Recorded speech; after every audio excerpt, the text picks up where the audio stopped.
start with a comment from Kirby and then raise your hand for questions. Good morning, guys. Excited to be here. 9th season here at University of Alabama. Always a great opportunity to come speak to you guys.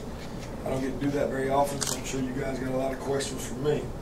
But it's great to see everybody again. We're really excited to start with this group.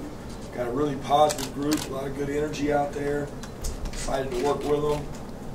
And, you know, this being our 9th year here, Coach Saban and myself, I guess Coach Burns, Coach Cochran, it's really a special time because you start to see the players that left here. A lot of them are coming back here now.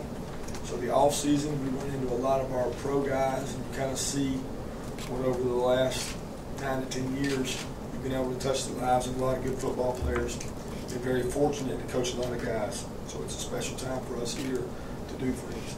As far as defensively, you know, we're excited about this unit. We're trying to improve in a lot of areas. Did not have the kind of season that we're used to standard-wise at the University of Alabama. I think in the last 7 years, I think our 7-year goals, last year's group was the worst goal-wise of the last 7 years. So we're trying to improve in a lot of those areas. We always say to be a great defense, you got to get turnovers. We didn't do that last year. You cannot give up big plays. We didn't do that last year. We gave up a lot of big plays. And then the third thing for us is third down. That's always saved us. We've been really good in third down area, and we weren't very good at that last year. But we were good in the red area, which that's the 4th spot to be really good, is you want to be a great team in the red area. We were good at that, and that helped us to finish 6th in scoring average in the country. It kind of saved us there. But obviously those aren't the expectations we got. We want to be good in turnovers. We want to be good in the third down, and we want to be good at not giving up big plays. So we're really emphasizing that in this camp, especially the turnovers. Trying to change that. It's a habit. But this is a good group. We're really deep in the D-line. We got some guys back in the secondary. I'm back with linebackers, which is exciting for me. I'm back with Reggie and Ruben and some of those guys that I was with a couple years ago. So if there's any questions, we'll open it up. Start with Michael.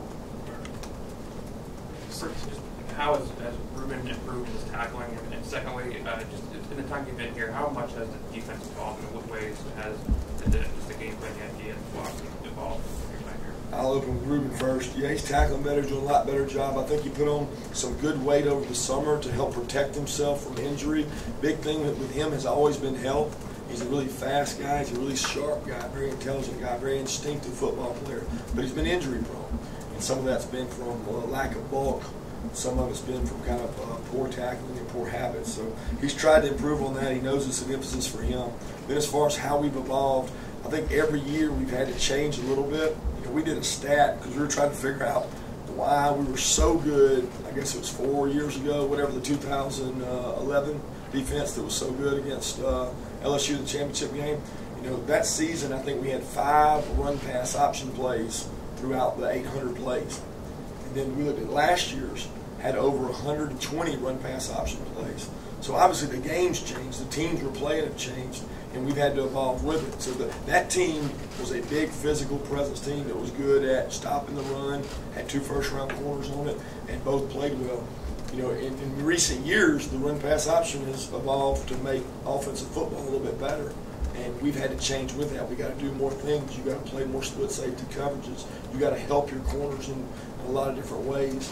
And we got to continue to grow in that area so that we don't give up big plays. Don't put those guys in tough situations, which I did last year probably too often. Okay. Cecil in the back.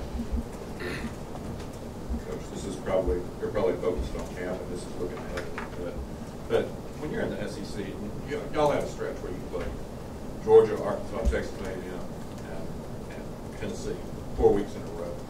How difficult is that on a coordinator to have to prepare for? Because that's 4 different offenses.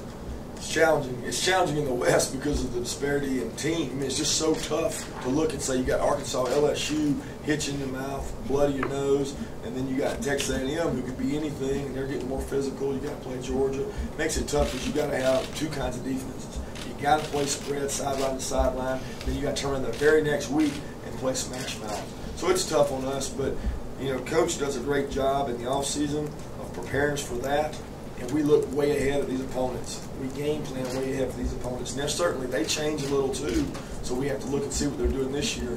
For the most part, we're going to have a game plan in place going into that game. It's just tough on the kids, not on us, because their mindset has to change so much. From an Arkansas to a Texas A&M, you couldn't find more polar opposites. So it's really challenging to change gears. And a lot of different players play. Darren Lake might play more in an Arkansas game than a Darren Lake would play in a Texas A&M game. So it's a big change for us defensively each year to deal with. Back over here to Matt. Kirby, what have you seen from Milton so far, just in terms of the difference that he's made already, and how do you see just that group progress under him, just during the last couple months? First off, Mel does a great job with the kids. He has a great demeanor. Kids really respect him. They know he's got a lot of NFL experience, so he comes in very confident. He's worked with Coach Saban before. He knows all of our terminology, understands it. He's able to relate to the kids and talk to them about it. He does a really good job as a teacher with the kids. He's helped me tremendously from the perspective of what are new ways to create turnovers. How did we do it everywhere I've been? When you get somebody with that much experience of the people he's coached under and with, it's very beneficial for us as a defense. So we're able to show, hey, this is how they did it here, this is how they did it here. And when you turn on a clip of an NFL drill, eyes pop open a little more. So it's new change for the kids. It's exciting. It's good for me. It's good for us as coaches. So it's been good for me and Coach Saban as well. Aaron, and then Mark right here. Kirby, you lost some physical guys, defensive backs last year, and Jarek and Landon and even Nick. You probably don't have the depth at safety you like right now, but how's that group progressing, and who are some guys that are standing out? Yeah, great question. That's probably the biggest concern we have is I don't know the number statistically, but the amount of snaps we lost at safety. You got to go back. Jarek Williams played against Michigan State forever ago. Played in the entire game. And then Nick Perry's been around here for a long time. Landon's been around. There's so much value in that experience that you go from that to a guy. Gino played against Florida last year with Nick suspended for the hit. Outside that, Nick and Gino hasn't played much safety. I think of Gino still a nickel and a corner.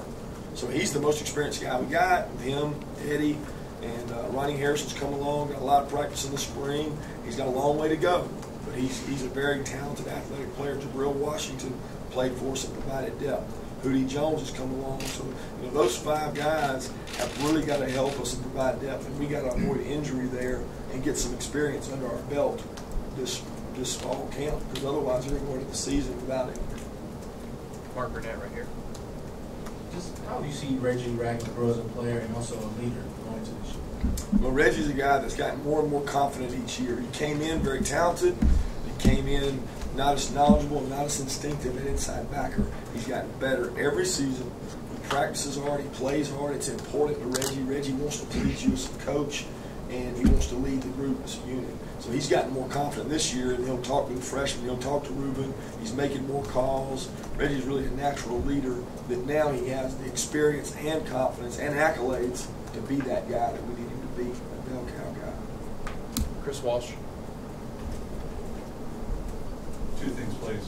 One, how does Dylan Lee kind of fit in with the defense? Yeah. And 2, there was a report that you called the Ohio State coordinator after the game last year. Just kind of wondering how often you do that kind of thing, when you get out of it. Yeah, good question. Dylan's been a kind of a guy that can play a man of many positions, is what we call him. First of all, he's a great special teams player.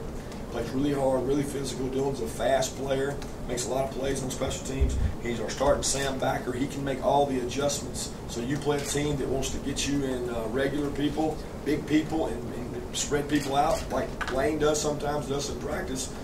Dylan's able to adjust to those things. He can play out in space and make the calls. But he also, when we go nickel, can go inside backer, compete with Reggie, Ruben, Sean Dion, and Keith Holcomb, and provide some depth at that position because he's smart enough to play those positions. So he does a good job there. Then the other question about the offense coordinator, we try to do that every week. Now, obviously, in conference, they know they got to play us the next year. So it doesn't benefit you a whole lot to call the guy at LSU. They're not going to give you much. But when you play an out-of-conference guy, it's pretty commonplace. Wisconsin, I'll call him after the game, he's had all summer to look at us and figure out what he wants to do. So it's good to get an opinion from those guys because you're not going to play them again unless you run into them in the playoffs or something. And there's a lot more willingness to talk if you share information. So, yeah, we did that. Coach Herman was really good to us, very beneficial to us. They helped us because he had looked at it so long and did such a good job against us. John, right over here. You mentioned the defense evolving and also kind of the different SEC offenses that you have to face. And how does that impact the way that you recruit the guys that you target defensively? And kind of within that, one of the most highly regarded guys we've had recently is Deshaun Hand. What kind of does he need to do to kind of take that next step and you feel more comfortable playing him more often? Sure. It makes us recruit more guys. I would say Petway, Jonathan Allen, Deshaun Hand are in that same system of they're big enough to play how we want to play, but they're also athletic enough to run across the board. Or some guys we've had in the past haven't been athletic enough to play against spread teams. They're better against LSU, Arkansas, the big boy run right at you teams. So we've got to recruit enough guys in our 42, 43 spots on defense. We've got to have enough guys to play both styles. And that's hard to do. You can't make mistakes. You got to get players that can play in both systems, and you got to be able to do it. As far as Deshaun, he's come a long way this fall camp. He's really progressing. He's more confident in the system. He knows what's going on. He plays hard. He practices hard. Deshaun is not a guy that came in with his head all blown up that we had to bring back down, especially considering he was one of the #1 players in the country, arguably, but he was.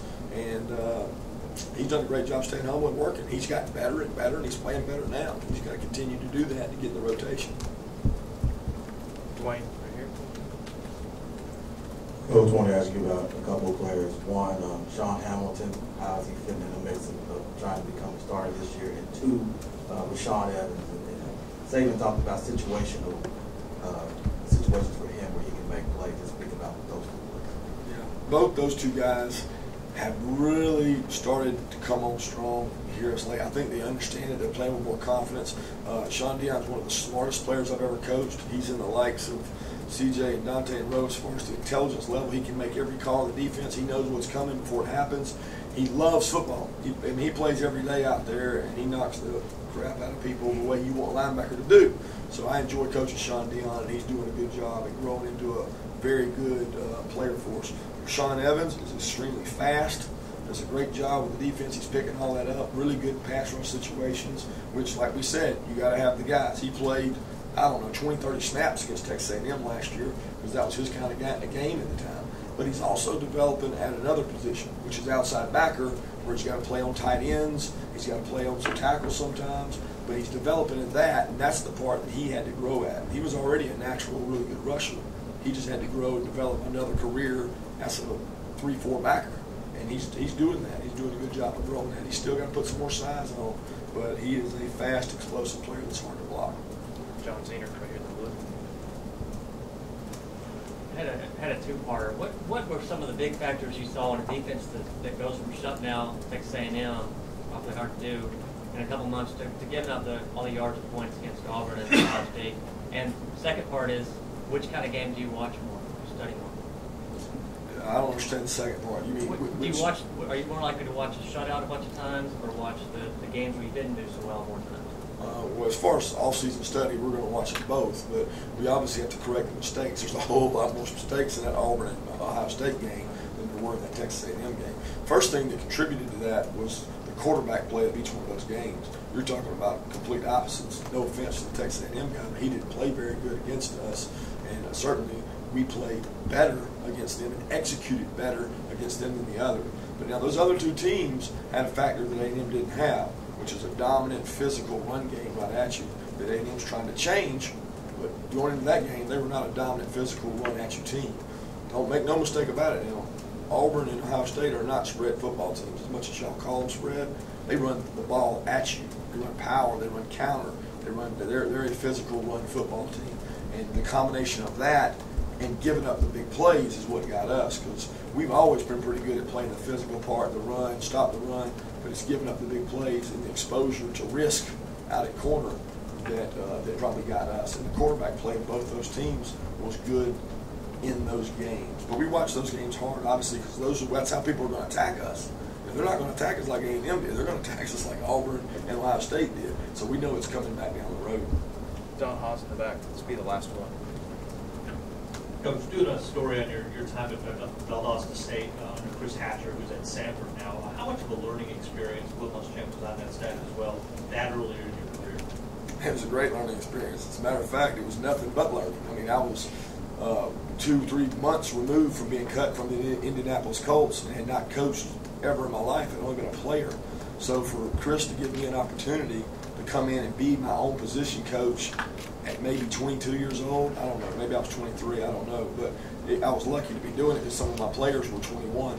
And I was very fortunate that Will gave me that chance. Will had confidence in me because he knew me, knew what kind of person I was, and then Coach Hatcher as well, knew my father and knew him as a high school coach, as well as Chris's dad was. So I look back and I signed that contract that year for $10,000 for the whole year, and Chris Hatcher gave me that opportunity, and I thank him every day for it because I wouldn't be where I am today if Chris and Will hadn't given me that opportunity. Thanks, Coach. Thank you, guys. Thanks, Coach.